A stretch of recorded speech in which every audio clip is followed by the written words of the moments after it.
The Brooklyn Dodgers will have Junior Gilliam leading off and playing second base. And you might note when we get down the lineup a little way that Charlie Gresson has shifted things around a bit today. Gilliam leading off at second, Pee Wee Reese batting number 2 and playing short. Duke Snyder, center field. Gil Hodges batting cleanup, as he's been the Dodgers' hitting star of the series in the first 2 games. Hodges playing at first base. Roy Campanella catching. And there was some conjecture that Campy might not be able to go today, but there he is in the lineup and batting 5th. Carl Furillo will bat 6th and play right field. Jackie Robinson has been demoted, so to speak, to the number 7 slot in the order. Robinson, left field. Billy Cox at third base, batting 8th. And Carl Erskine on the mound to do the pitching. Erskine, the right-hander, with a 20-6 record for the season and a 3.21 earned run average for the regular 53 campaign. Well, Erskine right now is throwing in his practice pitches to Roy Campanella, and the leadoff man of the Yankees, Gil McDougald, is waiting to step into the batter's box. The game will be underway in just a moment. Here we go into the top half of the first inning as the Yankees will bring up Gil McDougald, Joe Collins, and Hank Bauer. And on the hill is Carl Erskine, who had a very shaky first inning and gave up to the Yankees 4 runs the other day. Here's the first pitch, and it's a fastball outside for ball 1. Erskine throws quite a bit of his stuff from an almost direct overhand position. McDougald still looking for his first World Series base hit. Here's the pitch. Swings and misses as a fastball was poured past him inside at the letters. And the count is 1-1 strike. McDougald, one of the few players in the series who bats from a wide-open stance. In fact, his stance is the widest of all. He awaits the pitch. Here it comes. He swings, and there's a foul off to the right and back. It was out of play, and the count is 1-2. This game is almost a must for the Dodgers, because if the Yankees should get 3 games out in front in the series, they could almost experiment a little bit with their pitching and hope for the best, needing only 1 more victory to clinch it. But that's getting ahead of ourselves. The Yankees hold a 2-0 lead, and that's the way it is right now. 1-2 the count on McDougald. Ready for that pitch. Erskine winds, delivers. Swing and a miss as he went after that overhand fastball, and he didn't get around in time. So McDougald is out on strikes, 1 out, and the batter is Joe Collins. And Joe has had 2 hits and 7 trips up to this point. Left-handed batter who bats out of that bent knee crouch. He doesn't lean over too much, but sort of assumes a sitting position. And he takes a curve in the outside corner for strike 1. That was the fast curve. Erskine isn't too big as pitchers go, about 5'10", 165 pounds. But he throws that ball hard. Here it comes. Swing and a miss for strike 2. He went after the fastball, and Erskine is really rearing back and firing him in. 0-2 on Collins as Joe steps out. Of necessity, the crowds at Ebbets Field won't be as big as at Yankee Stadium because the park has only roughly 1/2 the capacity. Here's the pitch to Collins. Swing and a miss for strike 3. And he went after a fastball that was down around the knees. So Collins is out on strikes, and Erskine starts out in brilliant fashion, retiring the first 2 men via that strikeout route. The batter now will be Hank Bauer, who has had 3 for 9 up to this point in the series.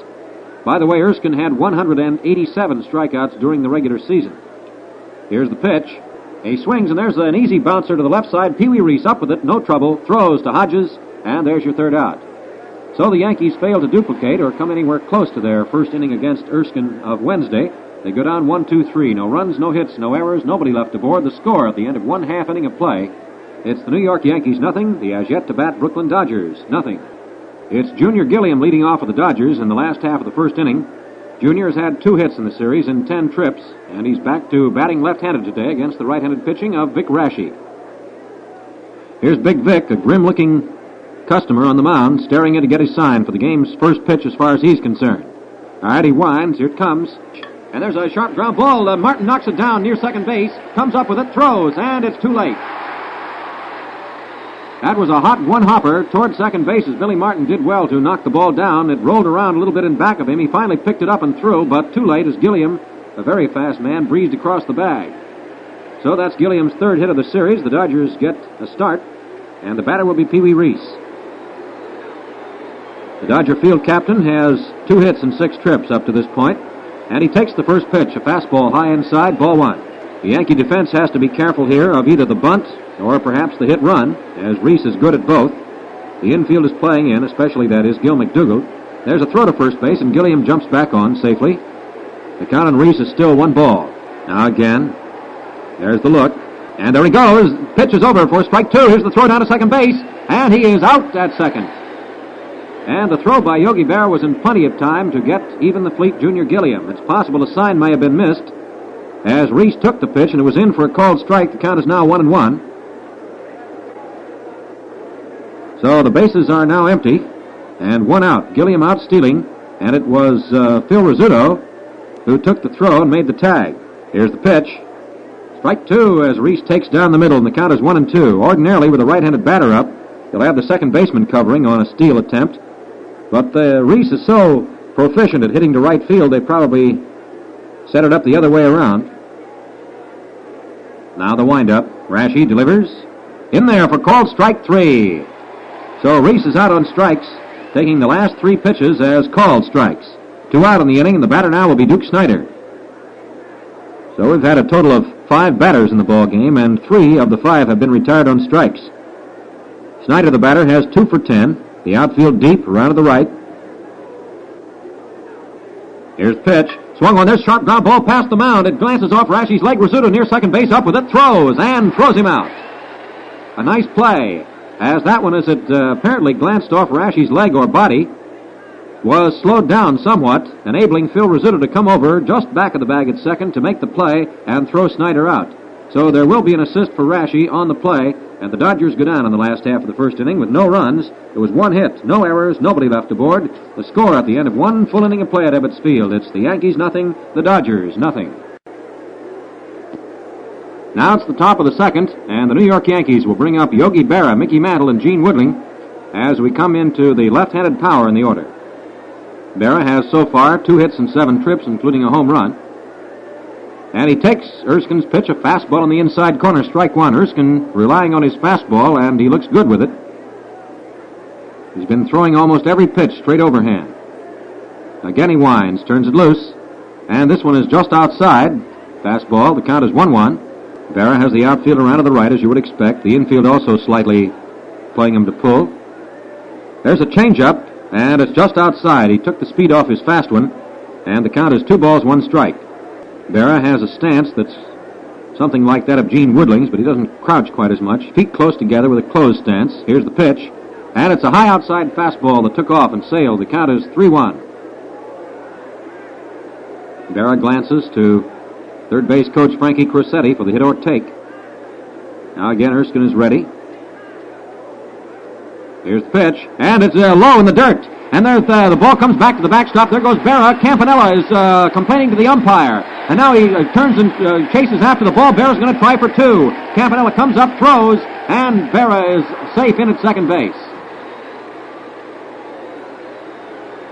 Well, Roy Campanella hesitated before going after that ball, evidently thinking that the umpire perhaps had called it a foul tip or might have hit Yogi or something, but anyway, it was low in the dirt and inside, and Berra, as the pitch was ball 4, of course, can take as many bases as he can get, and he wound up on second. So it will be a walk, and the official scorer says a wild pitch for the extra base.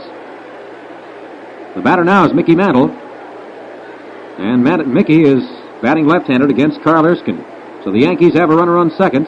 And there's a throw back to second base, but he gets back on safely as Reese sneaked up to take the throw. Still no count on Mickey. The temperature is now 74 degrees. There's not a cloud in the sky. The pitch, outside for ball 1. And the count is 1 ball, no strikes. Berra on second with nobody out as the Yankees threaten in the top of the second. No score. There's a fastball that picks up the outside corner. Strike 1. And Erskine looks plenty quick today. No doubt about it. He's throwing hard. The look at second. He delivers. And it's strike 2 as Mantle pulled away from a curve that was on the inside corner. So the count is 1-2. Mantle sets with that bat. Mickey's home run, 2-run homer, was the game-winning blow yesterday. The outfield deep. The look back. Here's the pitch. Strike 3 as he takes. That was a big overhand downer curveball on the inside corner. And Mantle is out on strikes. So it's 3 strikeouts for Erskine in the ball game, and the batter will be Gene Woodling. Left-handed batting left fielder who has had 1 hit so far in 6 trips during the first 2 games. The pitch is a fastball just above the knees for strike one. He's keeping that ball low in most instances. Erskine again has his sign. Campanella puts up the mitt for the target. Pitch comes in.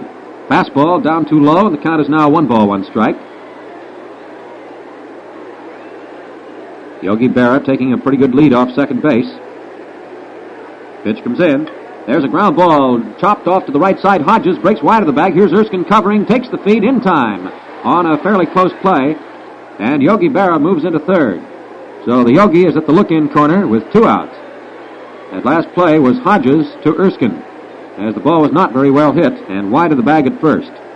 The batter is Billy Martin, who has been one of the prime factors in the Yankees' first 2 victories. Martin batting, don't have the average, but he's hit 5 times successfully in 7 trips to the plate. Takes the pitch low outside, ball 1. Billy also has 4 runs batted in, 3 the first day and 1 yesterday. Berra leading off third, the windup, and here comes. Swings, and there's a foul back to the stands. That levels the count, 1-1 strike, and a new ball goes into play. The distances at Ebbets Field, it's 348 feet down to the foul pole and left, and as the stands actually aren't right at the foul pole at that point where the stands begin, the bleachers, it's 352 feet. Deepest spot is about 407 feet, slightly to left center. Around 400 even to straightaway center field. 393 is a marker out there. And it's 297 feet to the foul pole and right. Big high screen.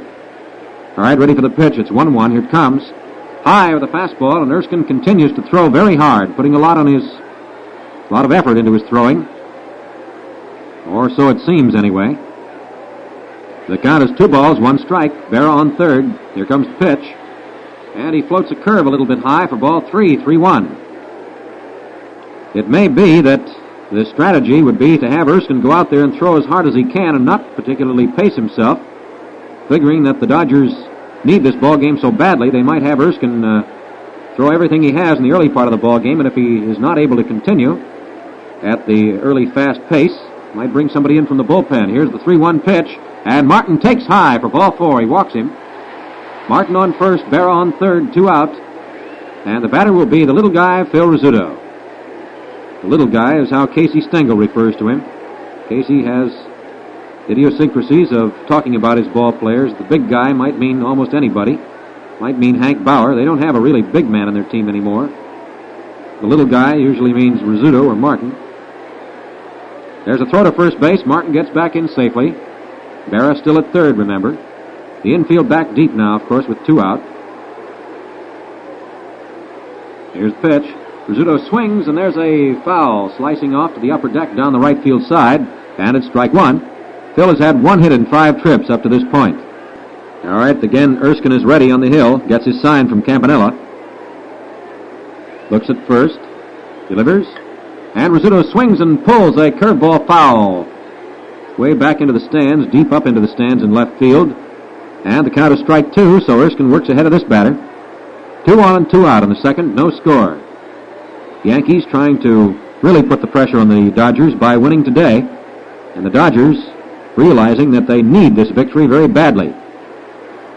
So there's lots of incentive for both teams, as there is during the course of the series, of course. Each game is as important as the others in the eventual scheme of things. Ready for that 0-2 pitch to Rizzuto. The look at first, and here it comes. Strike 3! As he threw him an overhand curve, a fast curve, and Rizzuto takes for the strikeout. 4 strikeouts in the first 2 innings for Erskine, and the Yankees go down without scoring in the second. No runs, no hits, no errors, 2 men left aboard. The score at the end of 1 1/2 innings of play. It's the Yanks 0, the Dodgers 0. It's the bottom of the second. The Dodgers bringing on Gil Hodges, Roy Campanella, and Carl Furillo. Hodges has 5 hits and 8 trips. So Gil's up there in batting position now. The outfield deep into the left. He takes a fastball high, thrown by Rashi, ball 1.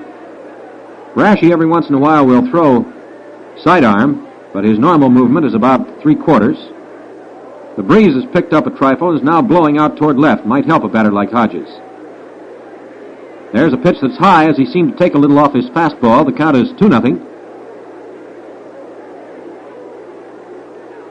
Hodges had a big year for the Dodgers, batting .302 and driving in 122 runs, something like 31 homers.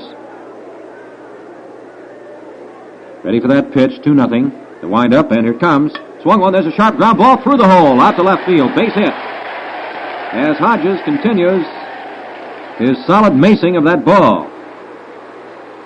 Now it was a hard-hit grounder right between the shortstop and third baseman. So the batter now will be Roy Campanella, and we'll be watching Campy closely today to see if he can swing that bat with his former effectiveness. It did not appear that he could yesterday, and he complained about the fact that he couldn't, and about the fact that when the ball hit the bat, it really hurt. He leans away from an inside fastball, ball one. Campy had 1 hit and 8 trips in the first 2 games. His hit came in the first game. Pitch comes low outside as Berra bluffs a throw down to first base. Hodges drifts back to the bag. Again, Gill leads off. Campy awaits that 2-0 pitch. Rashi delivers. There's a bouncing foul down the third base side, and it's strike one, a 2-1 count.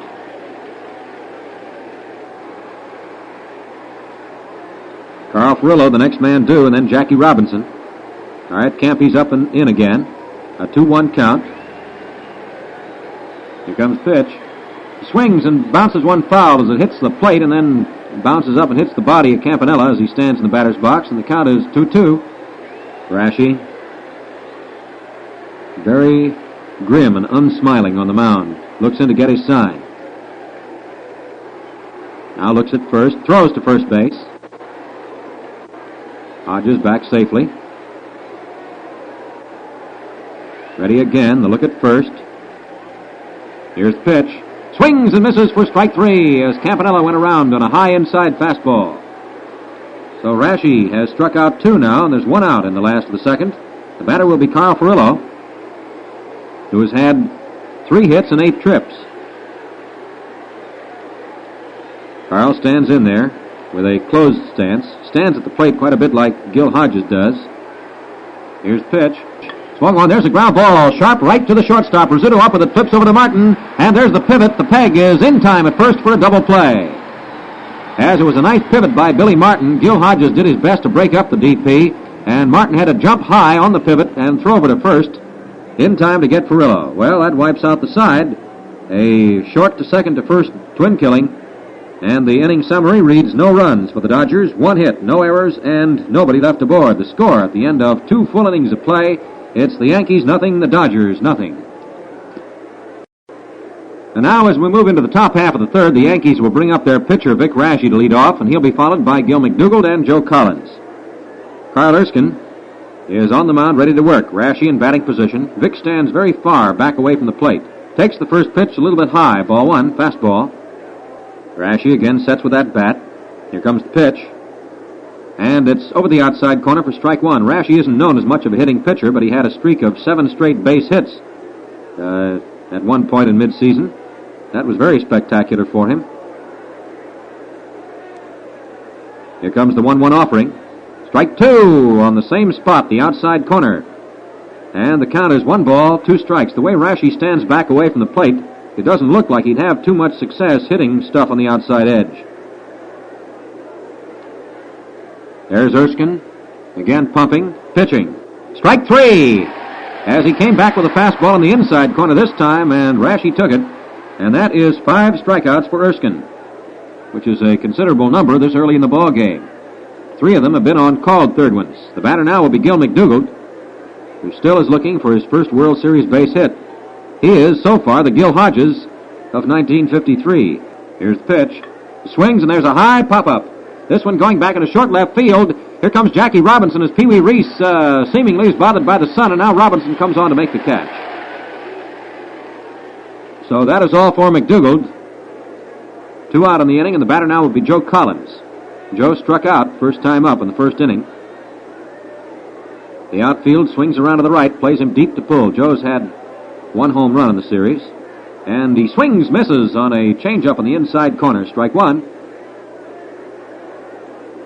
Erskine, of course, can be very much more effective if his changeup is working to go along with that fastball, which has looked plenty quick today. Again he winds and fires. And Collins takes a fastball on the outside corner, strike 2, a 0-2 count. Yankees had a threat going in the second inning, runners on first and third with 2 out, but nothing happened. Here's the pitch. Swing and a miss for strike 3. And Carl Erskine certainly has that strikeout ball working today. He's struck out 2 per inning for a total of 6 over the first 3, and that retires the side in order. It's no runs, no hits, no errors, nobody left aboard, and the score at the end of 2 1/2 innings of play, the New York Yankees nothing, the Brooklyn Dodgers nothing. Here we go to the last half of inning number 3, and the Dodgers will bring up the last third of their order, Robinson, Cox, and Erskine. Robbie's had 1 hit and 8 trips. Here's the pitch. Swung on, there's a high fly ball. Hit out into right center field as Bauer and Mantle are converging, going back slightly. And it's Bauer who cuts in front of Mantle to make the catch. That is out number 1. Raschi and Erskine both have been doing a great job on the mound so far. And now Vic will work on Billy Cox, the wiry little third baseman who has had 3 hits and 8 trips. It's the windup. Here comes the pitch. And there's a high hopper to the left side. Gil McDougald to his left to play it on the high hop. And he throws across to Collins in time for the out. That's all for Billy Cox. 2 up, 2 down. And coming up now for the Brooklyn Dodgers will be pitcher Carl Erskine. Nice hand for Erskine as he steps in. Carl, by the way, isn't too bad a hitting pitcher. He got 20 hits during the regular season, which is certainly above par for pitchers. All right, 2 out, the base is empty. Here's Raschi's pitch. And he takes on the outside corner, strike 1. No score in the game. Dodgers have had a couple of hits. The Yankees have had a couple of walks, and that's been the extent of their threat. Again, that windup by Raschi. Here's the pitch. And he bunts the ball to the left side, past the mound. Here's McDougald over. It was a rather hard bunt. He's up with it, throws to Collins in time for the out. And Erskine's attempt to bunt his way to first goes awry. McDougald to Collins for the out. So it's 1, 2, 3, and that's the first inning in which the Dodgers have failed to get a man aboard. They had Gilliam aboard on a single in the first, and he was out stealing. They had Hodges aboard in a single, and he was wiped out in a double play. So the summary in this last half of the third, no runs, no hits, no errors, nobody left aboard. And the score at the end of 3 full innings of play, it's still the Yankees nothing, the Dodgers nothing. It's the top of the 4th with the Yankees due to bring up Hank Bauer, Yogi Berra, and Mickey Mantle. Here's Bauer in. The square-jawed right fielder has a ground out to the shortstop in 1 trip. Erskine's first pitch hits the outside corner nicely. Fastball, strike 1. He still appears to be pumping that fast one most of the time. Bauer looks very determined at the plate, has an even stance, the outfield to the left, and he takes the pitch way high, ball 1. Cavanella speared it one-handed. A 1-1 count. Next man due is Berra, and then Mickey Mantle.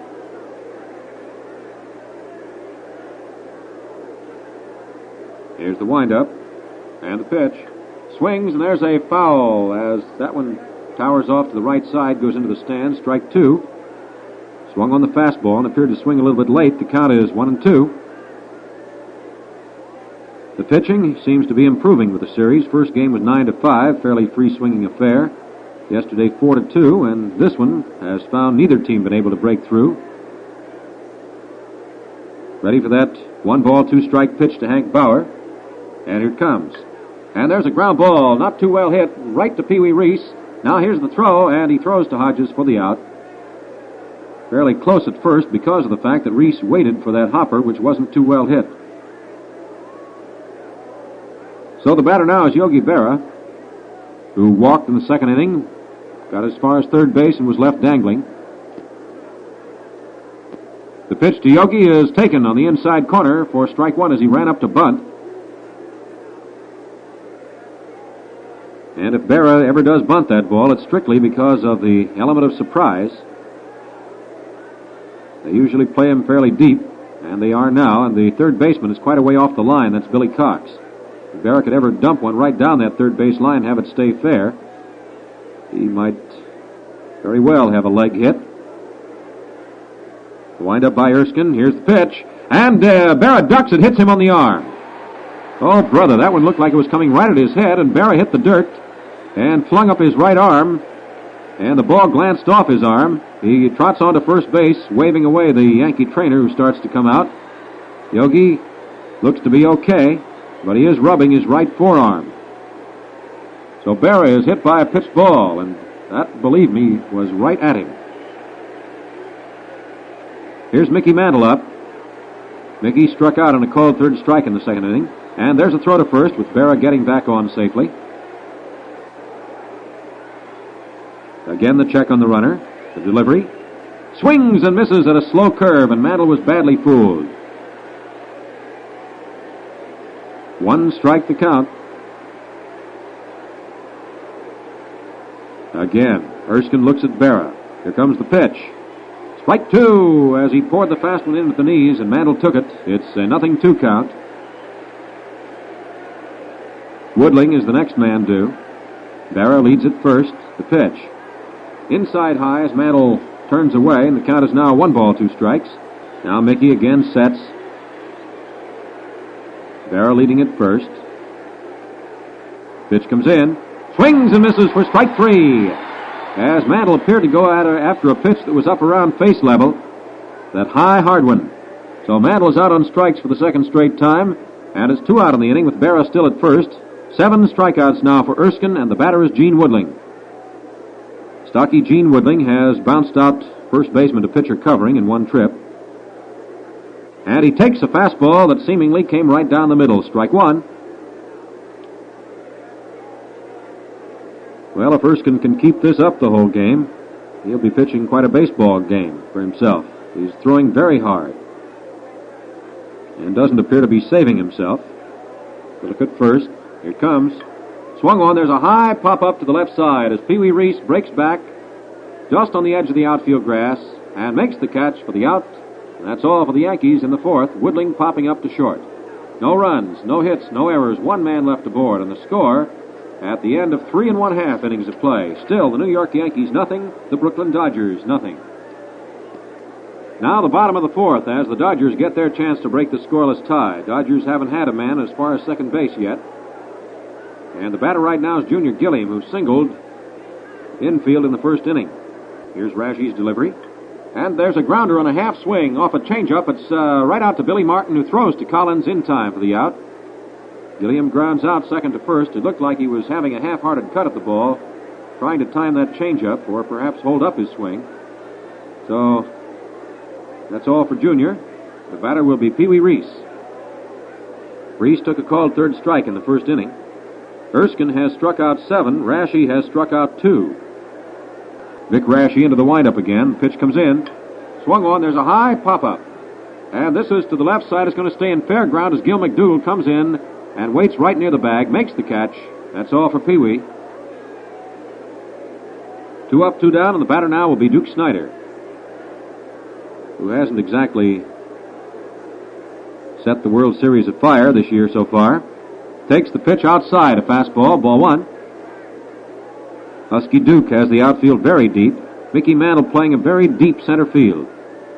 Quite a bit during this series, the outfielders have had short flies drop in front of them for base hits because of the fact that they're playing this man or that so very deep. Pitch is outside for ball 2, and the count is 2-0. Of course, the outfielders really can't play as deep in Ebbets Field as they can in Yankee Stadium because the distances are a lot shorter out in center and in right especially, and also in left center, a lot shorter. Snider takes a slow curve high outside for ball 3. And now the Duke steps out. Glances down to Charlie Dressen, who coaches the third. Jake Pittler, as always, is in the first base coaching lines for the Dodgers. All right, ready again. 3-0 on Snider. Rashi starts pumping. Here it comes. Outside for ball 4. And there is his first sign of wildness as he walks Snider on 4 straight pitches. And that will bring up Gil Hodges, who has been tough in this series. He has become the first batter to reach the 6 total hits mark. He singled in the second inning and then was later forced in the first half a double play. A curveball is low for ball 1. Snider leads off first. Here's the pitch. Another curveball. This one picks up the outside corner, and the count is even up. 1-1 strike. We'll look at first where Snider leads. Here it comes.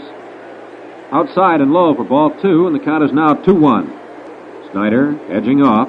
And there's a throw to first, and he slides back in head first. And that was pretty close. A hard throw over by Rashi, and Snyder, who was taking the lead, had to slide back on and grab the bag with his right hand. The count on Hodges is still 2 balls, 1 strike. Now, Rashi ready to pitch again, delivers. Fastball outside for ball 3, and it's a 3-1 count.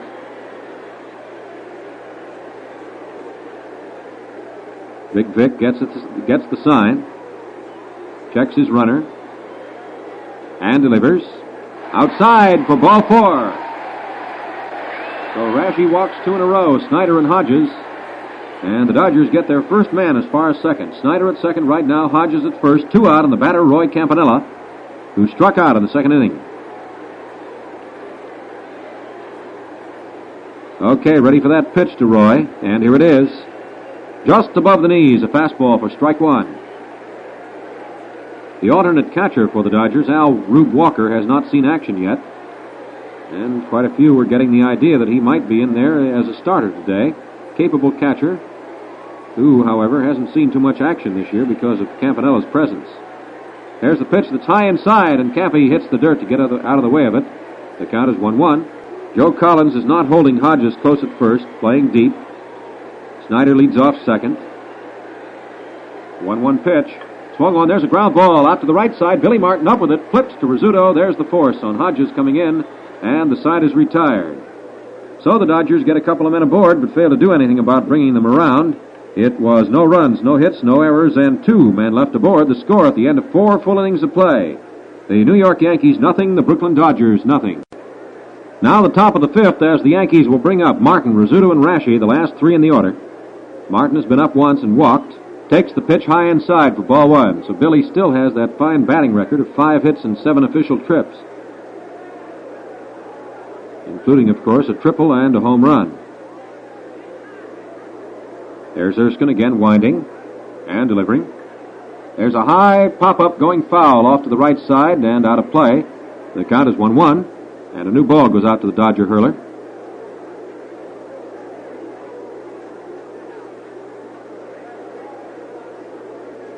All right, now Billy Martin steps back into batting position. Erskine is all ready. There's the mid-up for the target, placed up there by Campanella.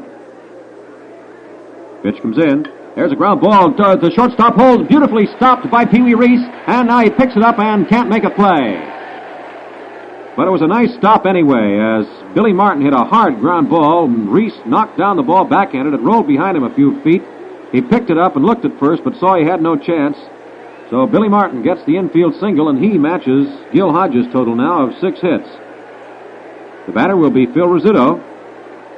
That's the first hit off Carl Erskine, so he went 4 full innings without giving up a blow. A throw to first base as Martin gets back in safely. Again, to look at first. Here's pitch. He fouls back to the backstop as Phil was shifting his feet to hit to right again. Strike 1. He did that the last time up. Pretty good place hitter. The count is 1 strike on Rizzuto. Again, Martin leads. Erskine in pitching position, looks at first. Here it comes, and it's outside.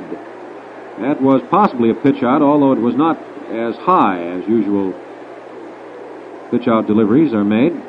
The count is 1-1. Again, Martin leads. Look over. And there he goes. Swung on. There's a sharp one-hopper. Gilliam knocks it down near second base. And now Pee Wee Reese picks it up and can't make a play.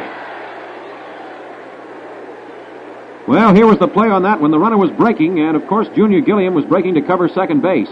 And he almost ran right into the ball as it came to him in one hop, but he knocked it down. And had he come up with the ball cleanly, probably would have had an easy double play, as he was right near the bag and might have been able to step on the sack himself had he come up with it, but he did not. It was a tough chance. He knocked it down and rolled away a few feet. Reese picked it up and made no throw. It is scored as a base hit for Rizzuto, and Martin is on second base. Now, of course, by stopping that ball, at least he saved the extra base. Martin certainly would have gone to third had that ball gotten through to the outfield. Well, the batter now is Vic Rashi, and the infield is way in expecting the bunt. Gil Hodges playing very close, not holding the runner at first. And the third baseman, Cox, is back fairly close to the bag for a possible play there. Here's the pitch, and Rashi takes low for ball 1. Set to bunt. Rashi struck out first time up. Martin at second, Rizzuto at first. This is the best Yankee possibility of the day. Runners lead. Pitch comes in, and he bunts the ball to the first base side of the mound. Erskine comes in, up with it. Now he looks back at second, and now turns and throws to first. He had plenty of time at first because Rashi wasn't running very hard. And Erskine looked around to see if he had to play at another base, but he did not. So turned to first to get the sure one with the throw to the second baseman who covered. And that was Junior Gilliam. So the Yankees have two in scoring position. And as Gil McDougald steps up and in, Bob Milliken starts warming for the Dodgers. The infield right in close for play at the plate. Here's the pitch. And a curveball breaks low. Ball one.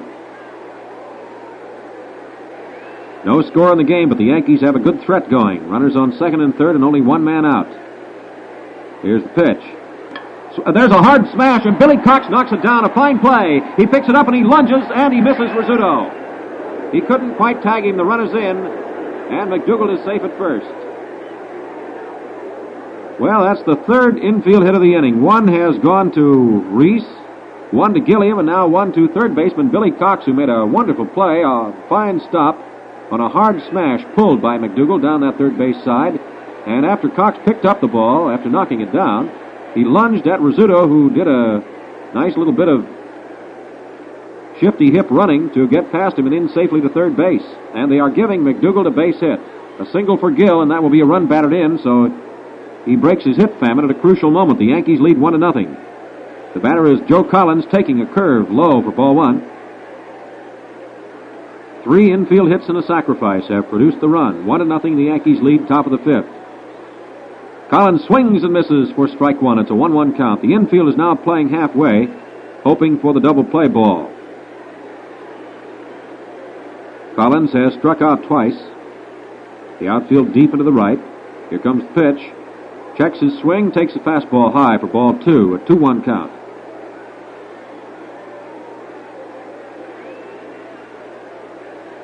The runners lead at first and third, only one out, remember. Here's the pitch. He swings, and there's a high foul ball pulled off to the right side and goes all the way out of the park. The count is 2-2, and once again a new ball goes into play. As time progresses, that shadow is lengthening and creeping ever closer to the mound. It's about 1/3 of the way out now between home plate and the mound. That is 1/3 of the distance starting from home plate. There's Collins back in batting position. A 2-2 count. The runners lead. McDougald at first. Rizzuto at third. Erskine delivers. Strike three as he takes a nice pitch, a beautiful pitch on the inside corner at the knees. So Joe Collins goes down on strikes for the third straight time, and that is strikeout number 8 for Carl Erskine. And I'm sure that many of you World Series fans who follow such things realize that one of the standout pitching performances of all time was done by Howard Emke for the Philadelphia A's against the Cubs back in 1929 when he was a surprise starter in the opening game and struck out 13 men. That's a World Series record. Erskine is perhaps within reaching distance of that. Here's the pitch to Hank Bauer, and he swings and hits one sharply foul down the third base side, and that was just outside the bag by a couple of feet. Takes a base hit to score that run now. Had Collins been able to lift a fly ball to the outfield, Bill Rizzuto, who can still run some, probably would have scored. 1 strike to count on Bauer, and now Erskine's ready to pitch again. Here comes pitch. Bauer swings, and there's a ground ball off to the right side. Gilliam plays it on the high hop, flips to Hodges, easy out, and the Yankees are down. So Erskine, despite giving up the 1 run, pitched his way out of what could have been a bad jam with more runs being scored. 1 run in the inning, 3 hits, no errors, and 2 men left aboard on the score at the halfway mark of the ball game, the end of 4 1/2 innings. It's the Yankees 1, the Dodgers nothing. Now into the bottom half of the fifth we go, as Carl Furillo will be the batter. Furillo has 3 for 9 in the series, 0 for 1 in this ball game. Hit into a double play in the second inning. All right, Carl's up there, the outfield straight away. He swings and misses on the first pitch for strike 1. Rashi now working with a slim 1-run lead. Again, he winds up and delivers. Swung on, there's a fly ball that's going out to straightaway center field. Mickey Mantle hardly has to move. He's waiting and makes the catch for the out. 1 away. And that will bring to the plate Jackie Robinson, who has flied to right in one trip and only has one hit in 9 trips up to this point in the 3 games. Stockily built, right-handed batter. Jackie takes a little bit low for ball 1. Jackie, of course, was a great all-around athlete at UCLA some 12, 13 years ago. Leading scorer of the Southern Division of the Coast Conference in basketball, a 25-foot broad jumper, good hop, step, and jump man. Shortstop on the UCLA baseball team. Right halfback on the football team. Here's the pitch. Swung on. There's a drive that's going deep to right field. This one could be trouble. Back it goes to right center, and it is off the screen. There goes Robinson for second base. Bauer plays the ball into second, and he goes in standing up with a 2-base hit. Well, Jackie Robinson hit a good long ball to his opposite field, and he represents the tying run out there at second base. The batter will be Billy Cox, who has 3 hits and 9 trips for a .333 average in the series. 0 for 1 in this game. The infield playing in part way. There's a curve that's on the outside corner for strike 1.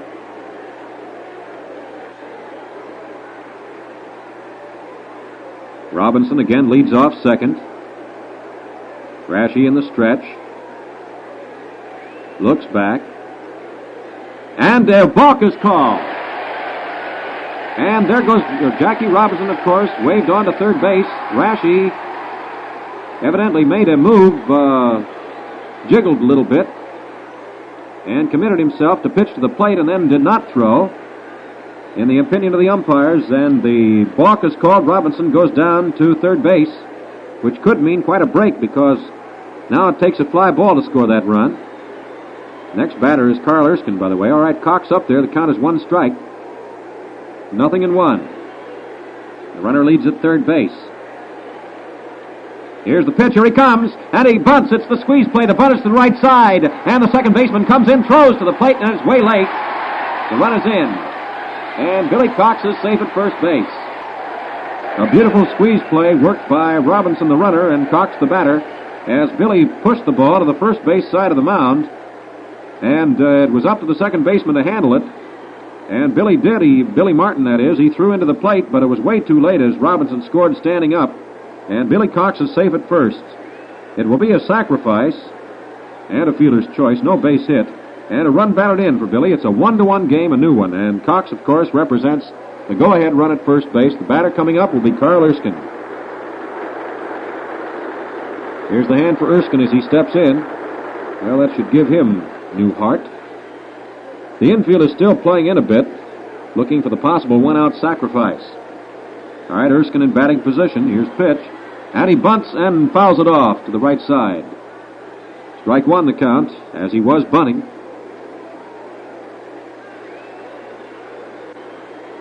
That double by Jackie Robinson was only the 3rd hit by the Dodgers.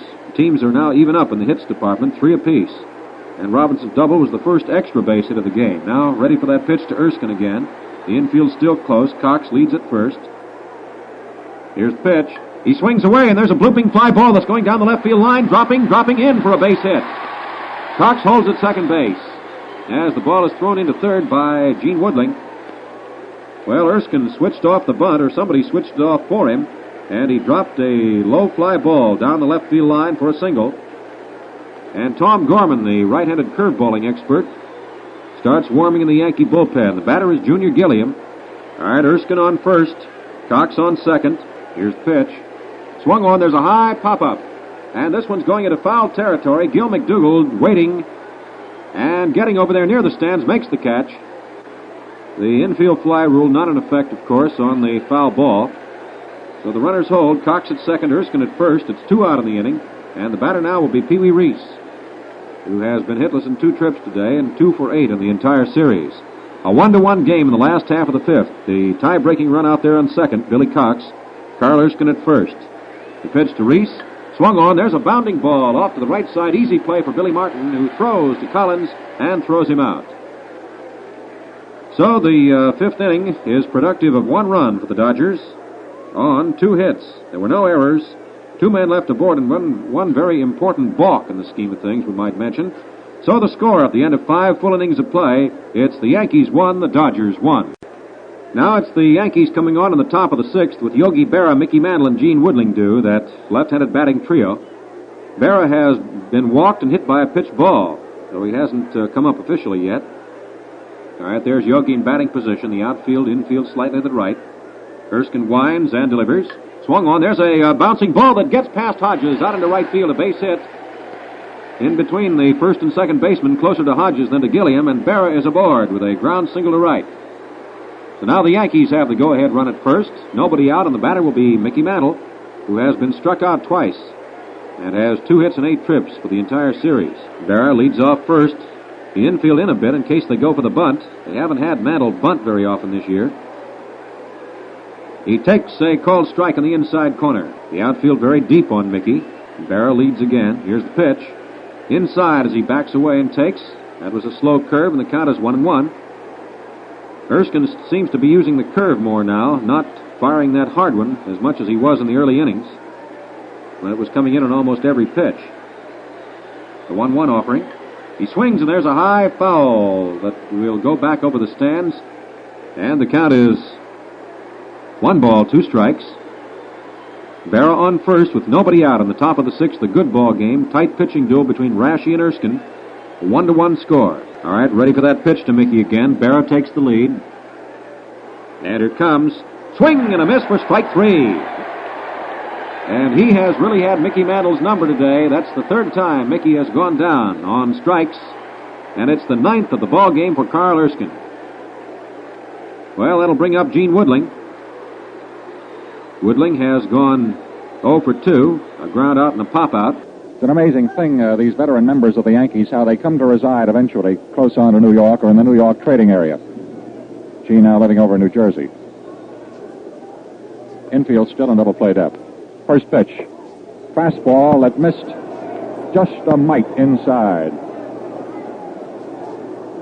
The Dodgers handle their tickets in a manner whereby most season ticket holders got first choice on the choice World Series seats here. So consequently, the noise is more rampant today from Dodgerooters than it would have been at the stadium, where the crowd was mostly from out of town. 1-0. There's a quick throw to first.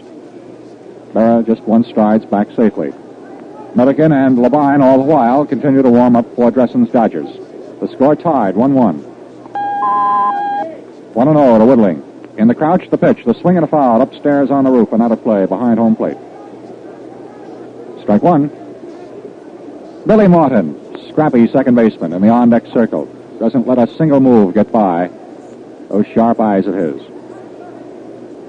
Crosetti keeps peering down at Stengel, who has a very odd position right now. He's standing up in the dugout, leaning against one of its stanchions.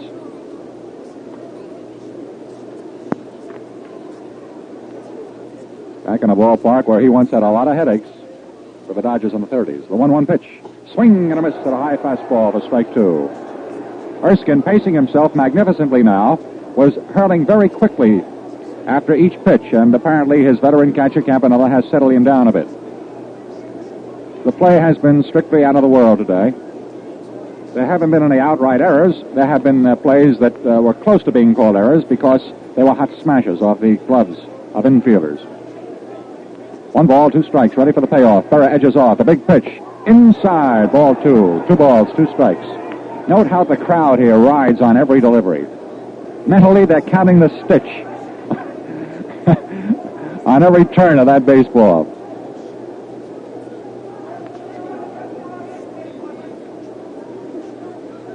Two and 2.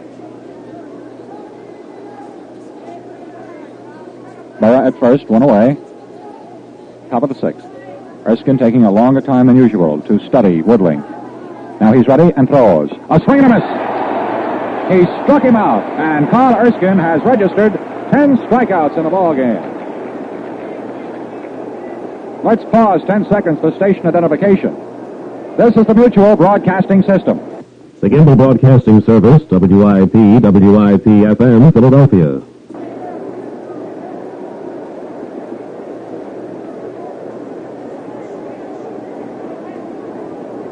Back at our Gillette microphone, this is Gene Kelly with Al Helford, Ebbets Field in Brooklyn. Erskine is red hot in the strikeout department, and he faces Billy Martin, who's been the toughest guy for the Dodgers to solve in the series. And he lofts a foul on the first pitch, upstairs and right and out of play and back out onto the field, and frustration galore for the fans out there. But Levine tosses the ball back to a downstairs occupant. So Clem is a hero to somebody for now and forever. Strike one. Martin a walk and the infield single, which led off the rally that scored the one New York run in the fifth inning. Reese gave it good effort on a backhand grab, but couldn't hold on. 0-1 to Billy. Curve. Too low. Ball one. They're not missing by much. These fellas are really threading the needle today. Rashi and Carl Erskine.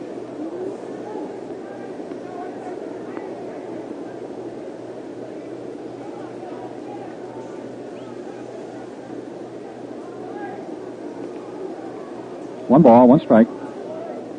Martin waits. Erskine throws. A cut and a foul behind the plate. Strike two. Our statistician has come up with the interesting note here that the most strikeouts for one club in any 9-inning game in the World Series was 13, of course, by Emke of the A's against the Cubs, October the 9th, 1929. And the day before, oddly enough, 13 Cubs went out on strikes, but of course not by the same pitcher. So Erskine is about as close as anybody could be now in 6 innings of play to equaling or bettering the all-time World Series record for strikeouts in a game. The 1-2 pitch to Martin. Comes down, he swings. There's a high fly deep to right center. Perillo back. Snyder back. Perillo makes a backhanded grab. What a catch, and it looked as though he was going to lose it in the right center field corner, 376 feet away from home plate. So Martin is robbed of extra bases as he runs out to his position to meet Carl Perillo, who just robbed him. Give it to the right fielder. No runs, 1 hit, no errors, and 1 left. 5.5 innings of play. The Dodgers won, the Yankees won. Here's a special offer you can't afford to miss. Right now, when you buy a Gillette Super Speed Razor set, you get the brand new Gillette World Series record book at no cost. Edited by Hy Turkin, baseball historian, this handy 96-page book is crammed with valuable information. Here you'll find the score of every World Series game, record of every player, winning pitchers, home run hitters, and heroes and goats. It teaches you to score like a pro, contains basic rules, a dictionary of baseball slang, the 1953 player roster, showing each player's number, age, weight, height, how he bats and throws, plus a wealth of other facts. Your store has this book. Get one with an easy shaving Gillette Super Speed Razor for $1. The regular price of the razor set alone. Now, fans, that catch should have a description again. First of all, it looked like both Snyder and Perillo could get the ball. And then all of a sudden the crowd was in a wholesale hush out here, wondering who's going to grab it. Carl looked at Duke, Duke looked at Carl, and all of a sudden Carl nonchalanted, backhanded, and there he grabbed the ball on the warning path at the old exit gate in the deepest right center field corner between the 376-foot and the 395-foot marks. It was one of the most heart-stopping plays of the whole series, considering that they got there in plenty of time. Now the last of the sixth. And would you say these fans are getting their money's worth? Duke Snyder, 0 for 1 and a walk. A let-up curve by Rashi to the Duke is outside. Ball one. I know a lot of you fans are listening to this in the radios of your car automobiles. You better pull off to the side of the road. 1-0. Let up low. Ball two. Rashi going to soft stuff here. Breaking off cunny thumb curves. Wrinkles. Duke has run an odd gamut here. He cut on a first pitch and bounced out to short on the first, and then he waited out 4 straight bad ones for the walk on the fourth, but was stranded in that threat. 2-0. Swing and a miss on a high fastball for strike one. Snyder will be followed by Hodges and Campanella. If you tuned in late, Campanella was dropped to number 5 slot today. Hodges moved up to cleanup, and Robinson, in a series slump, dropped to number 7. Outfield shaded right on Big Snyder. The 2-1 offering. Too low. Ball 3. Fastball. Both teams scored in the 5th inning, and in as different manners as possible. The Yankees got 3 infield singles. The Dodgers with a double, a balk, and a squeeze bunt. 3-1. A ground ball cut through the hole. Right field. Base hit. Snyder gets his third series hit, and his first one in 2 days. It is the fifth hit off Vic Raschi, and it brings up Gil Hodges, who has had the most amazing on-base record for the Dodgers in the series. And, of course, for the Yankees, it's been Billy Martin. The Dodger Symphony strikes up a little fanfare in the background.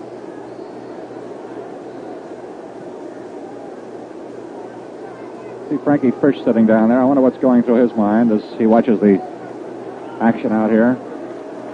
You know, he's been interviewing some pretty important baseball personalities before all of our Gillette broadcasts and telecasts during the series. Now, Hodges has a single through the left field hole and a walk, so he's 1 for 1. Nobody out. The lead run on at first. Last of the sixth. Raschi checks first, goes to the plate. Swing and a miss at a down-breaking curveball. Strike one.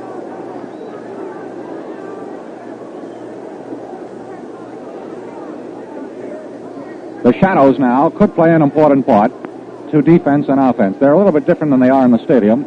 The sun is not as wicked from over the right side of the diamond toward the left fielder's eyes as it would be at the stadium. But the grandstand roof now plays across half of the left side of the diamond and up through the mound. 0-1. Raschi pauses, delivers. Outside. Berra bluffs at first, holds on. 1 ball, 1 strike. Snyder, and this is the haberdashery department, is, I believe, the only Dodger during the series to wear a newfangled mesh nylon cap. You can see the white of the plastic guard when he's at the plate through it. It's his lucky cap. And at first blush, you think that maybe some chalk marks were on it. Actually, it's the white plastic innard of the cap itself. 1-1. Raschi hikes at the trouser belt. Snyder stands, Hodges stands in. Snyder leads off. Delivers. Too low on a curve. 2-1. Now Raschi's fast stuff and let up pitches in the first 4 innings were his best stock and trade. Now he lets up, pulls the string consistently on curves, and keeps the ball down low. Or at least is trying to. He's run behind both batters here in the last of the 6th inning. Brooklyn hungry for runs, down 2 games. Yankee defense shaded left, infield and double played up. 2-1 pitch. Way outside. Ball 3. Snap throw to first. Snyder in safely, and Collins made a great retrieve of a bad throw by Yogi Berra.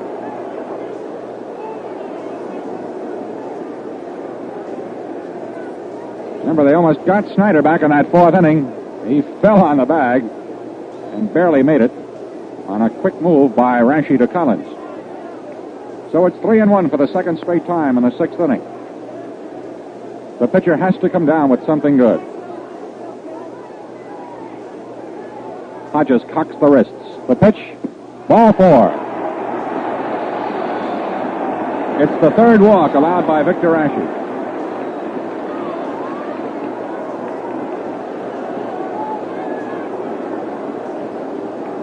It comes behind the 5th hit allowed, and there's a confab of the mound now involving McDougal, Rizzuto, and Raschi.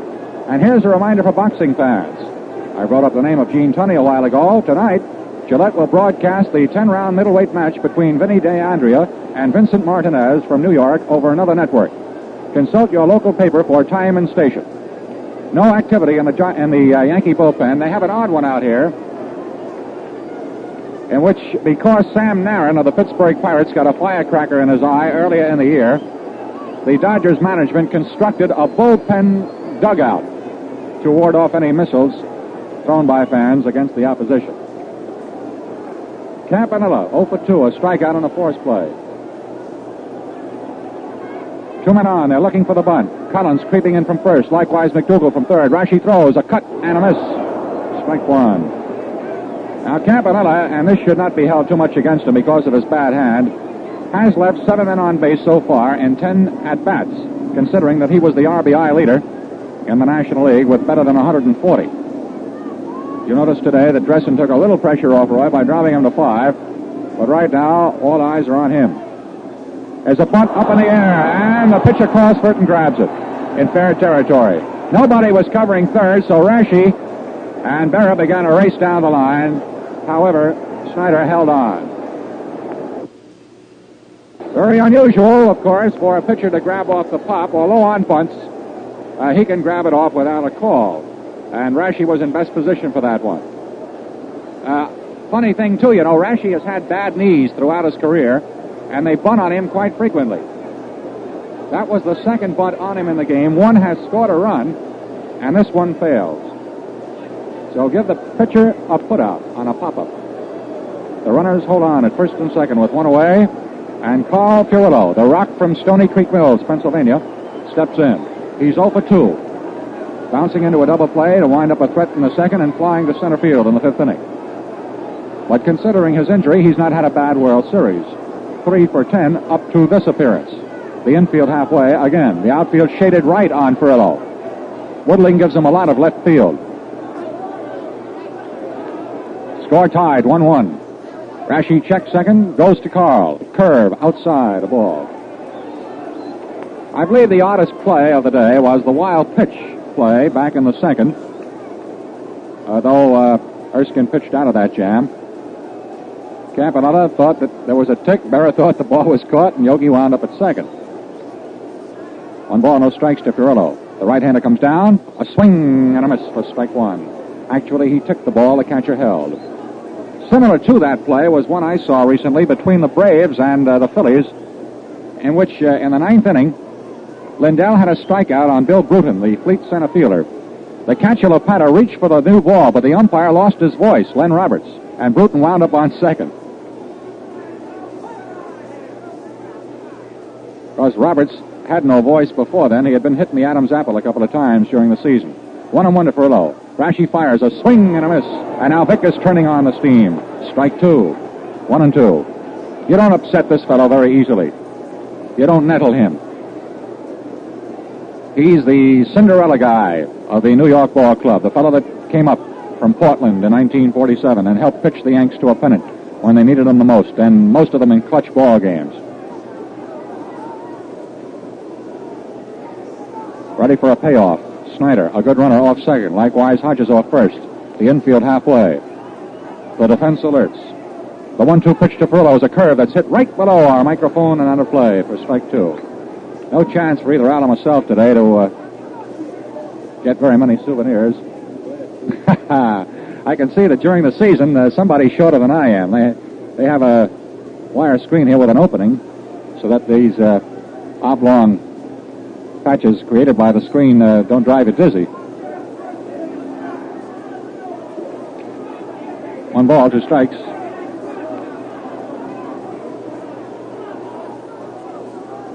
Rashi in the set move, fires.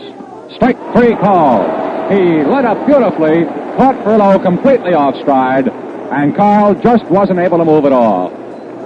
So, a called strike 3, and Rashi gets a big guy out of there, Carl Purillo. 2 gone in the 6th after the first 2 men had reached base safely, Snyder with a single and Hodges on a walk.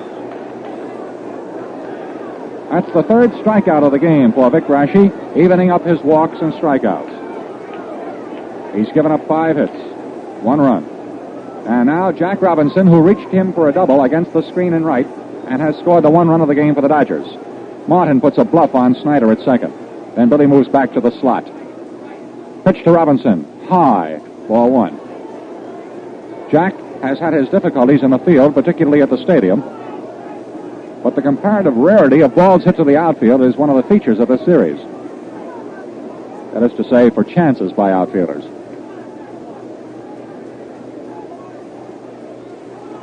Long leads by the runners. The 1-0.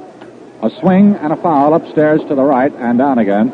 Hit the superstructure and bounces out onto the field, and time is called as Joe Collins picks up the ball to throw it out of play. Notice that Robinson is cutting a little bit late and apparently wants to go to right field, and that's the way they're playing him right now. Bauer has him flush in right. And of course, with 2 men on, he wants to give them as much opportunity to pick up extra bases as possible. 1 ball, 1 strike. Rashi delivers. Too low. 2-1. Rashi is a picture-type pitcher.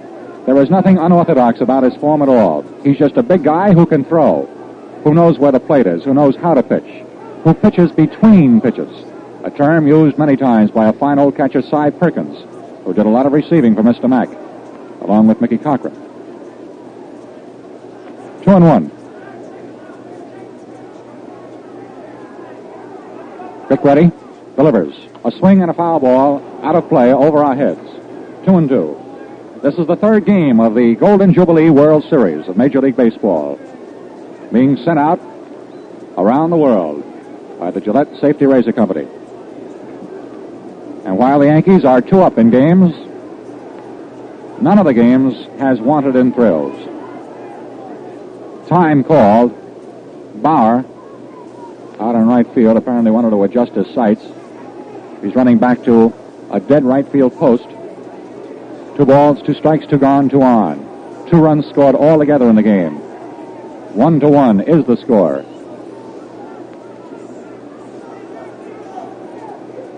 Runner's edge.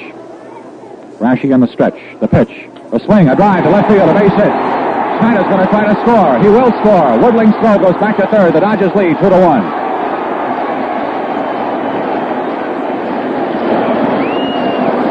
Jackie Robinson registers his first RBI of the 1953 World Series. And the Dodgers lead 2-1. The Dodgers, of course, led yesterday and relinquished the lead. This is the second time in the series that they have led in any one contest. The RBI for Robinson is his 8th lifetime run batted in. The rally's still alive. Hodges moved to second base on the 6th hit off Rashi. Cox the batter, a foul, caroling off the catcher's mask of Berra. Strike 1. It was a clean single that didn't land until it reached the left field grass. Robinson's second straight hit. That had been the defection so far for Brooklyn, with their many left on bases in the first 2 games. 22 all told. The fact that Campanella and Robinson hadn't been hitting very often, but Jack certainly snaps out of it today. 0-1 on Wee Willie. Curve outside, a ball from Vic Rashi. 2-1 the score. They're squeezing out the singletons today. Boy, you can feel the tension.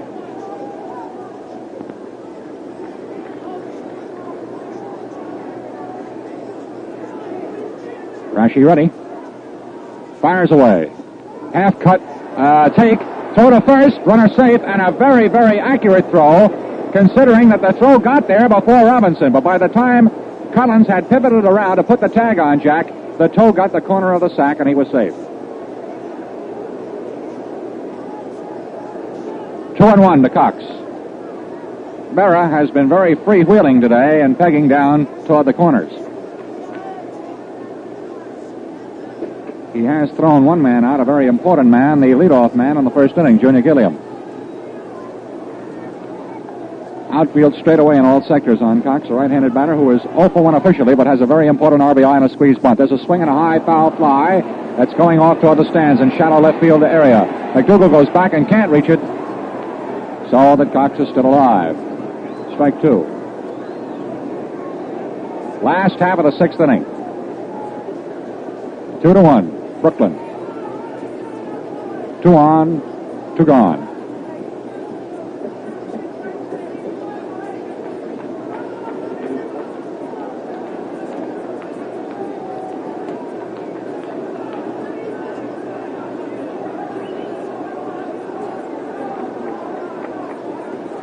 New ball in play.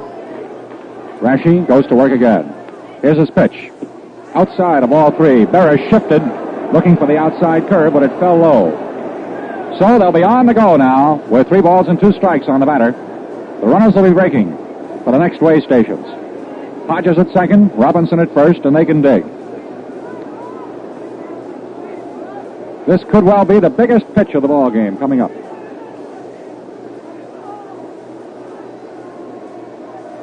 Rashi in the move. Throws. A swing and a miss. He struck him out with an old-fashioned curveball. And the side is retired, and Big Vic pulls through with his 4th strikeout victim. 1 run scores. There are 2 hits, a walk, no errors, and 2 men are left. At the end of 6 full innings of play, here are the totals. The Brooklyn Dodgers, 2 runs, 6 hits, no errors, and 6 left. The New York Yankees, 1 run, 4 hits, no errors, and 6 left on. It was in the third game of the World Series 21 years ago that Babe Ruth pointed to the right field stands and then proceeded to pull a homer right in there. The Gillette World Series record book is loaded with colorful facts like this. To get your copy, just buy an easy-shaving one-piece Gillette razor, the kind we've been talking about, and the handy, valuable reference book is yours at no extra cost whatever. The Dodgers, as you know, have a theme song which you'll be hearing at the end of this inning.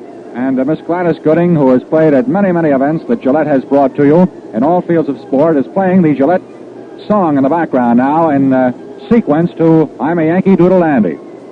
She personally has written the Dodgers song, which you'll hear in the Dodger half of the stretch here in the seventh inning. And there isn't a ballpark in America that just seems to promote goodwill for the visitor in so small a ballpark as this one. This is where the guy in the old days scared up a $50 to get into the bleachers and then would hold court on any street corner in Flatbush and tell the whole gang in the neighborhood about what happened to them bums on a certain afternoon. It's a tradition that no other ball club has, just as the Yankee tradition is so great in its 15 World Series triumphs and 19 tries. Phil Rizzuto, the little field leader and shortstop of the Yankees, to start off the seventh against Carl Erskine. With the Dodgers leading 2-1, the first pitch to Phil is a ground foul, hit solidly against the wiring protecting the box seats along the third base line. Phil has been called out on strikes, and on a hit-and-run play, he grounded right over second base. Gilliam managed to deflect the ball, but it was a hit. Oddly enough, had there not been a hit and run on, there was no question that the ball would have gone right through the middle. But, of course, Gilliam was breaking with a runner at the time. 0-1. Infield up on Phil. There's a swing and a ground ball hit solidly to short. A great stop by Reese. The throw in time. That ball was really tagged.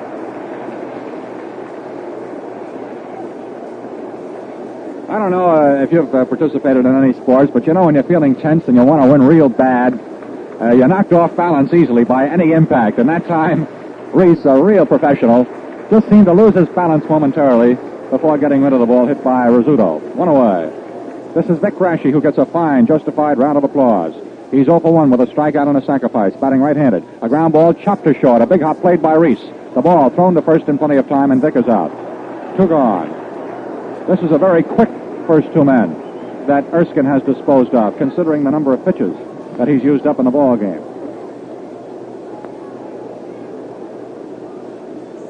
Before this inning, he had used up 97, which is a little bit better than par for the course, but remember that he has struck out 10 men. And you're going to have to go over 2 pitches to strike out 10 men. It is 2 pitches apiece. McDougal, 1 for 3, and he has driven in the 1 New York run on his first and only hit of the World Series in 11 appearances. This odd open stance, right-hander, waiting for the pitch, takes it, a strike, a curve.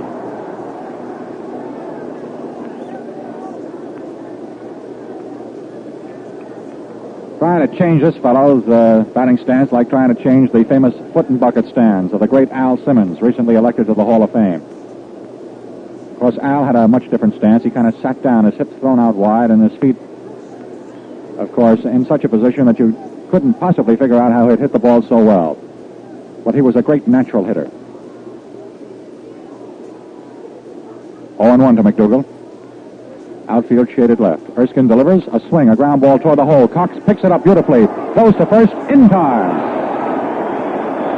Pretty play. Grabbed a short hop, and 3 ground balls retire the Yankees in order in the 7th inning for the first time since the 3rd. No runs, no hits, no errors, and none left. 6.5 innings. The Dodgers 2, the Yankees 1. Coming up now in the bottom of the 7th is Carl Erskine. And he gets a very nice hand from the crowd. As well he should. Okay, Erskine comes up there now. And by the way, in that last inning, I believe that's the first inning of the ball game, he didn't strike out at least 1 man. That is correct. He has a total of 10 in the game so far. All right, here's Erskine swinging, missing at the first pitch for strike 1. He has a blooper single to left and 2 trips. Raschi again starts cranking. Here it comes. And he bunts and misses. Failed to get the ball at all, and it's strike two. 0-2 the count. As we mentioned earlier, Carl was a pretty good hitting pitcher this year. The outfield playing him straight away. However, they're not playing him very deep. Here comes two-strike pitch. Swung on. There's a little looping pop fly that's going right to Billy Martin, and he makes the catch. Easy play. Erskine hit the ball very weakly, probably off the handle. And that is all for him. Well, the batter now will be Junior Gilliam, who has gone 1 for 3 today and 3 for 13 in the series, batting left-handed still against Vic Raschi. Junior looks like he's very relaxed, and if he has a case of rookie jitters, it is not in evidence. The pitch. Swung on, he fouls it back to the screen, strike one. New ball in possession of Raschi. The outfield playing Gilliam just about straight away. He'll hit that ball in any direction. One of those hitters who pretty much hits it where it's pitched. An outside ball to his off-field. Inside ball, he might pull it. Ready again, the wind-up, and here it comes. Swung on, there's a fly ball heading for straightaway center field. Mickey Mantle is there and handles it easily for the second out. So it's 2 up, 2 down in the last of the seventh. The batter will be Pee Wee Reese. The Yankees, of course, have 2 more opportunities in which to get back in the ball game. They trail by just 1 run. So they're hardly out of it. All right, Reese has gone hitless in 3 trips today. A strikeout, pop out, and ground out. Swings in the first pitch, and there's a little blooper that's going out into right field. He broke his bat, and it falls in for a base hit. Pee Wee Reese proves the theory that it isn't how you hit him, it's where, as he bloops one out into right field, and that is the 7th hit given up by Vic Raschi. The Dodgers now have a runner at first with 2 out, and the Duke will be coming up. Snyder, who started off the rally in the 6th inning with a single, and he scored the run in that inning, which put the Dodgers ahead. All right, Duke is in batting position. Here's the pitch. He swings in the first offering. There's a high fly ball that's popped up into short left as Phil Rizzuto is breaking back a little toward the line and goes back to make the catch for the out. So Snyder pops up on the first pitch to the shortstop into short left, and the inning summary is no runs, 1 hit, no errors, 1 man left aboard. The score at the end of 7 complete. It's the Brooklyn Dodgers 2, the New York Yankees 1. Well, into the top of the 8th we move now as the Yankees will bring up Collins, Bauer, and Berra. Collins has struck out all 3 times he's been up, left-handed batter, and who knows, he might be about due. Here's Erskine winding, delivering, and gets his curve over the outside corner for strike 1. Carl had his wild streak in the game back in the 2nd inning when he walked 2. Other than that, he's seldom been behind on a hitter. He cranks, here it comes. Strike 2 as Collins takes. That one just above the knees, a fastball, and the count is 0-2. Joe walked away for a moment, now comes back into batting position. Erskine gets his side and starts into that winding motion. Here it comes. High for ball 1. So it's 1-2. Yankees need at least 1 run desperately and have the 8th and 9th in which to do it. This is the top of the 8th. 1-2 the count. Pitch comes in. Swung on and missed for strike 3. And Collins must be wondering what he has to do to get a piece of that ball. That's the 4th time Joe's gone down on strikes, and it's all of 11 strikeouts for Carl Erskine, just 2 back of the World Series record set in 1929. Well, the batter's Hank Bauer, who has grounded out 3 straight times, twice to short, once to second. The outfield to the left, here's the pitch. Low for ball 1, fastball, overhand, fast one. Again, Erskine starts cranking, here it comes. There's a bouncing ball, Reese over to his left, and it gets past him out into center field, base hit. Well, now the Yankees have the tying run aboard. With Hank Bauer at first base and 1 out, the batter is the dangerous Yogi Berra, who's been on all 3 times. A walk, a single, and hit by a pitched ball. Erskine delivers. Oh, hit him. For the 2nd time, Berra gets hit, this time on the small of the back, in the seat of the pants. And Yogi was a little unhappy about that one. Yogi had no chance at all to get out of the way of that ball. It was a very bad pitch. And for one of the rare times in any World Series, a man has been hit twice in 1 game. Now, Erskine is in a real jam. He not only has the tying run on behind him at second, but Berra at first for insurance, and dangerous Mickey Mantle, who has been struck out 3 times, but would just as soon dull the ball out of the park up there. He won yesterday's game. The curve is good. Strike called. This Erskine will keep you on tenterhooks. All the while, left-handers Shalleck and Craley warm up for the Stengel men in left field. Oh, Bear is smiling down there, rubbing up his last hurt. 0-1. Strike two, slow curve, taken by Mickey Mantle. Boy, that jug-handled hook thrown by Erskine today has really been a dandy. Stengel is a little bit beside himself and is talking it up to Mickey Mantle. He got a little red-faced about that. Still standing up in the dugout. He motioned as if to punch the ball on the part of Mickey. 0-2. Struck him out. Two men have been retired on strikes 4 times in a row today. Joe Collins and Mickey Mantle, for the total of the 8 of 12 strikeouts chalked up by Carl Erskine. I doubt if there's hardly a real red-hot baseball fan in the stands today that doesn't realize how close he is to the record. So win, lose, or darkness, and there can't be because they turn the lights on if necessary here. Mr. Erskine is flirting with the history books and with all-time fame. Now here's Woodling, who himself was fanned last time. He is 0 for 3. 2 gone, 2 on. Now Woodling guarding the plate in that King Cobra batting stance. The pitch, swing, line drive, center field, base hit. The tying run is about to score in power. The other runner, Berra, heads for third. Here comes the relay. It's tied at 2-2.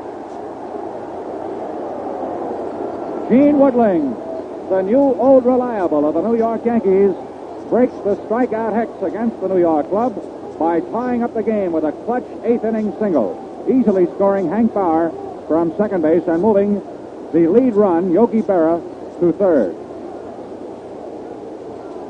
That is the 6th hit of Carl Erskine. And it's a brand new game in the 8th. So hang on. Clem Labine is getting the word from Cookie Lavagetto, Dodger coach, to really heat up. RBI for Woodling. The batter is Martin. He moves up on the pitch. He hits a slow roll to second. Gilliam charges over to first in time. And the side is retired. Erskine pointed to first base, hoping that Gilliam would not try for the fourth. The side is retired, but the Yanks have evened it up with a run on 2 hits and a very important hit batsman, Berra. No errors and 2 men left on. 7.5 innings. The Yankees 2, the Dodgers 2. Many experts call George Kell the greatest third baseman in the business. He's a sure-handed fielder with a lifetime batting average over 300. George's routine after a game is typical in the big leagues. A shower and, like practically everyone else on his team, a fast, easy shave with a Gillette Super Speed. This modern one-piece Gillette has nothing to take apart or put together. It changes blades in a jiffy, cleans instantly, and never jams or clogs. Every stroke is light and gentle. You get slick, refreshing shaves that look swell and feel the same.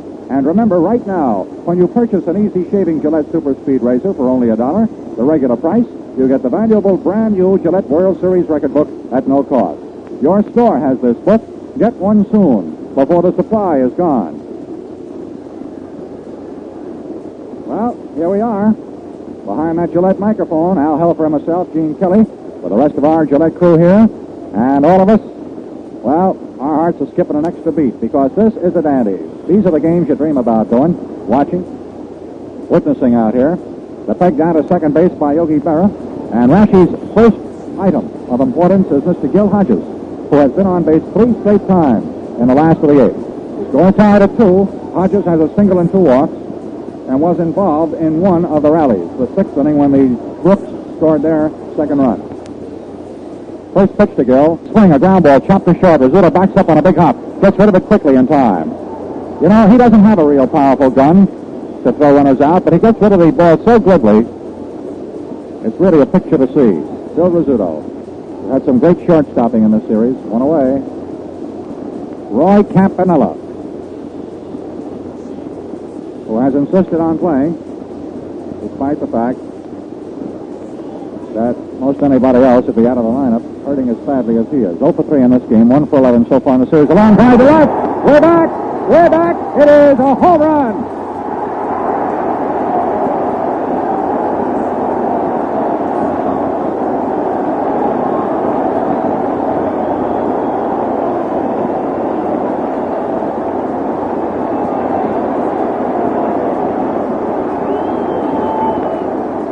Campanella has just belted out his first 1953 World Series home run, his second in his World Series career, and the eighth in the whole series, the fourth for the Dodgers, and Brooklyn vaults into a 3-2 lead.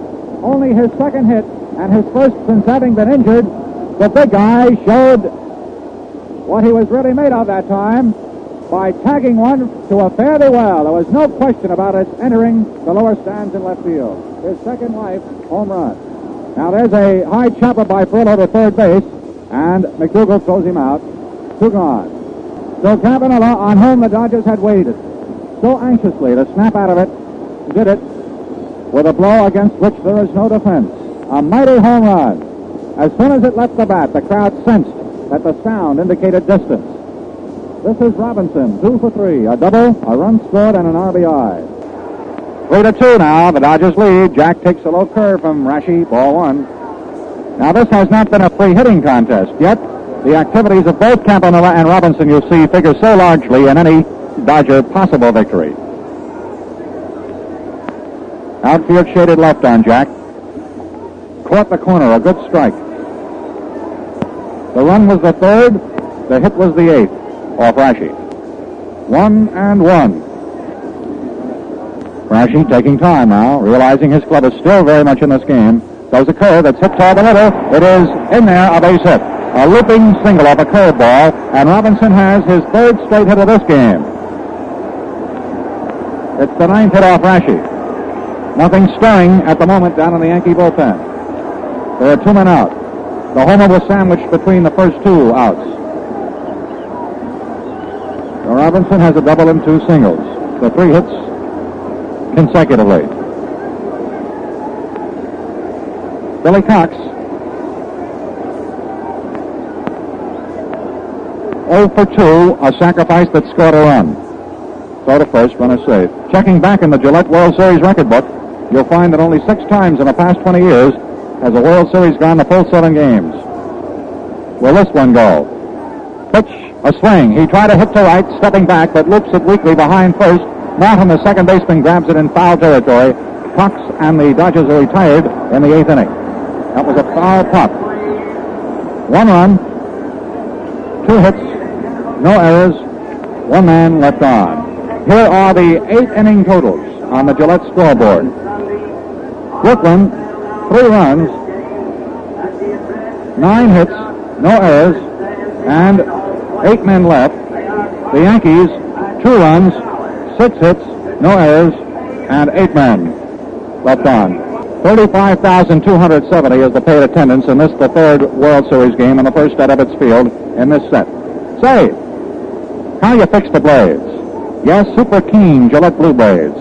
You can't buy them in your bathroom, so get a fresh supply before you run out. Gillette Blue Blades always give you slick, refreshing shaves. On top of that, they're double-edged, so you change blades less than half as often. Use them more than twice as long. Manager Dressen is moving slick-fielding Don Thompson from Swepsonville, North Carolina, into the ballgame on defense, and here's the hand for Robinson coming out.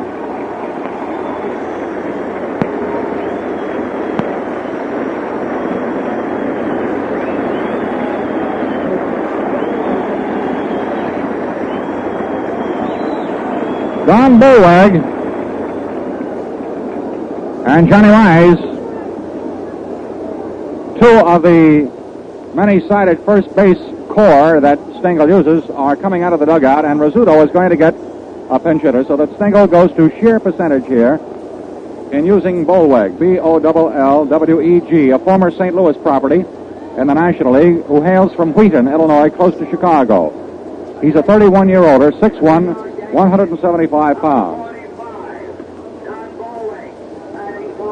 Bullweg has never seen any action in World Series play. He'll bat for Rizzuto. During the regular season, Lean Don batted .297. He's always been a good, consistent hitter. Erskine goes to work on him. First pitch, swing and a miss for strike 1. So if this does go to the last of the 9th, the Yankees would go probably to Willie Miranda at shortstop, or you never can tell, Jerry Coleman. 0-1. Swing and a miss, strike 2.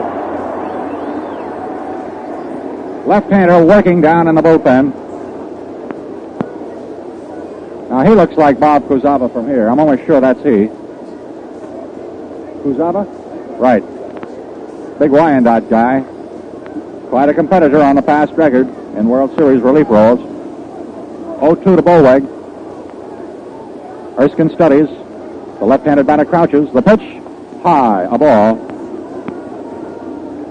3-2, the Dodgers leading. This is the top of the ninth inning. The next man up, or due up, would be Rashi, but Mize is undoubtedly going to bat for Vic. Erskine goes into a slow pumping motion. The right-hander fires away. Whoa! Too low. The crowd was trying to give vocal English to that pitch. Together with the body English behind it, they thought the curve might have dropped in there. It's 2-2. You know what they're thinking, of course. With Erskine having chalked up 12 strikeouts. What a comeback for this guy today, no matter what happens. Even up. The big one. Struck him out!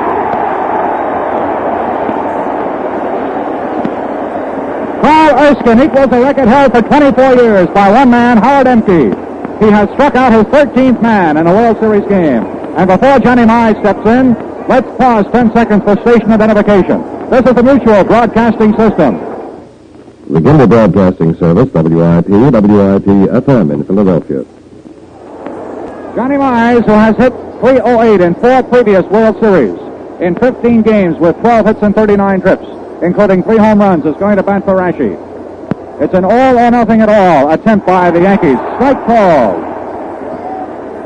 The big guy from Demarest, Georgia, a remarkable fellow considering he's 40 years of age, and oh, how he's helped these Bombers in the last several years.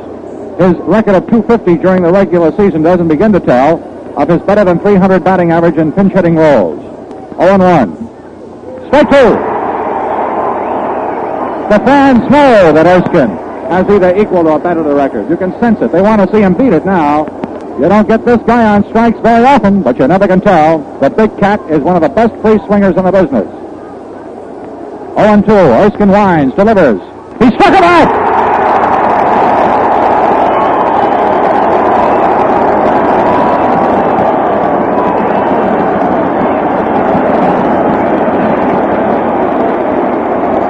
Erskine has set a new all-time World Series record.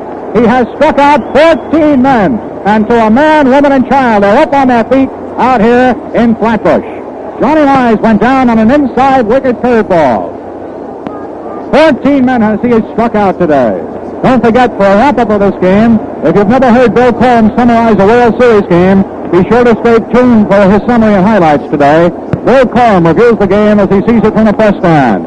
Yet another pinch hitter who swings left-handed, Herb Noren, who was secured by the Yankees over a year ago from the Washington Senators in a trade for Jackie Jensen and Spec Shea. A reserve outfielder who has done very well in spots this season, more so than he did in 1952. Noren, originally Brooklyn property, brought up to the big leagues on the look of Bucky Harris, who had seen him play on the coast, and he was first with Washington. This is his second World Series. In 4 games last year, he hit .300, 3 for 10, and he batted in a run. A good-looking red-faced fella, Noren. 6-footer, 184 pounds, left-handed all the way, from Pasadena, California. Will be 29 years of age on the 29th of November. He is batting for leadoff man McDougal, whose one World Series hit had batted in one of the Yankee runs. The first pitch to Herb, high, a ball. Now the crowd, not satisfied and edging for a Brooklyn comeback here. The center that you hear in the background is hoping he strikes out the side, but Carl already has made a new record in World Series competition. Outside of ball 2. Now Campanella tucks the glove under his right arm, walks out slowly in front of the plate as if to say, now Carl, take it easy, guy. You got everything going your way. Relax, if it's possible. Dodgers are leading, in case you forgot, 3-2. And all this hubbub about the strikeouts chalked up by Carl Erskine. Still Levine lobs him down there to Walker. Here's the next pitch to Noren. Too low. Ball 3. And remember, the Dodgers aren't out of the woods yet. 2 gone. And a 3-0 count on a man that represents the tying run at the plate.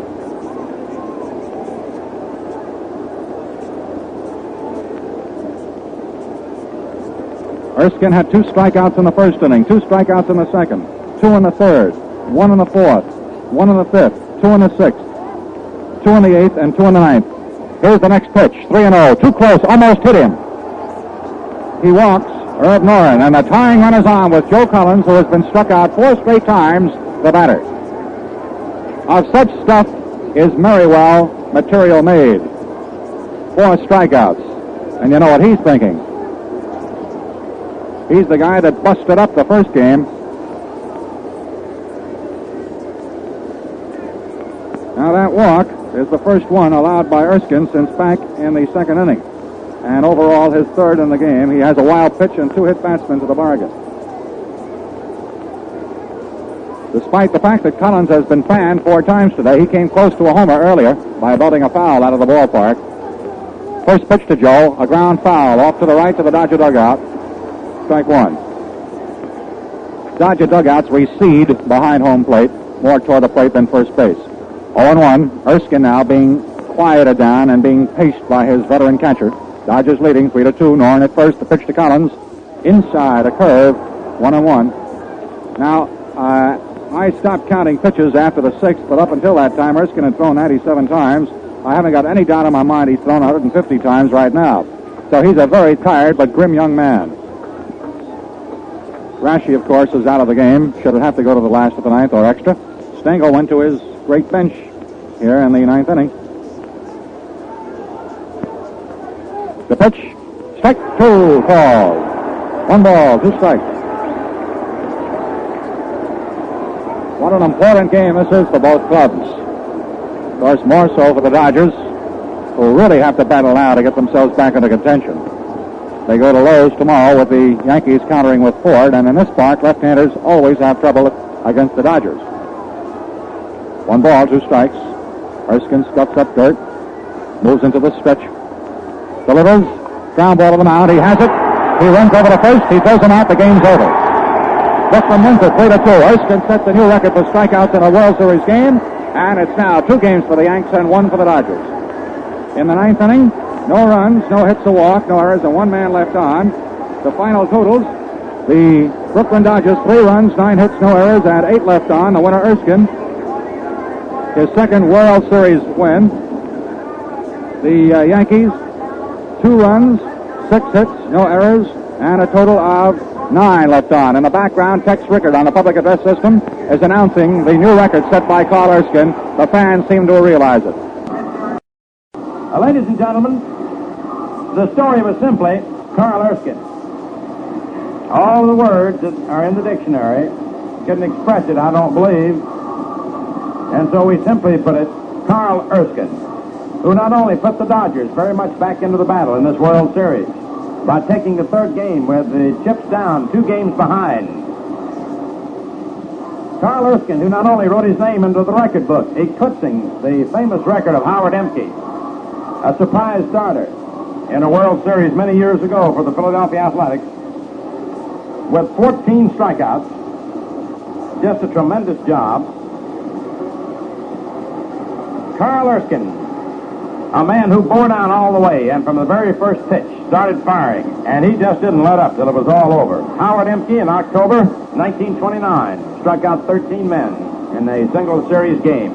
Today, Mr. Emke's name is removed, and in its place is Carl Erskine, a 5'9", 165-pound right-hander from Anderson, Indiana, who is 26 years old, and who, though he was born on the 13th of December, found that the number 13 certainly was far from being unlucky.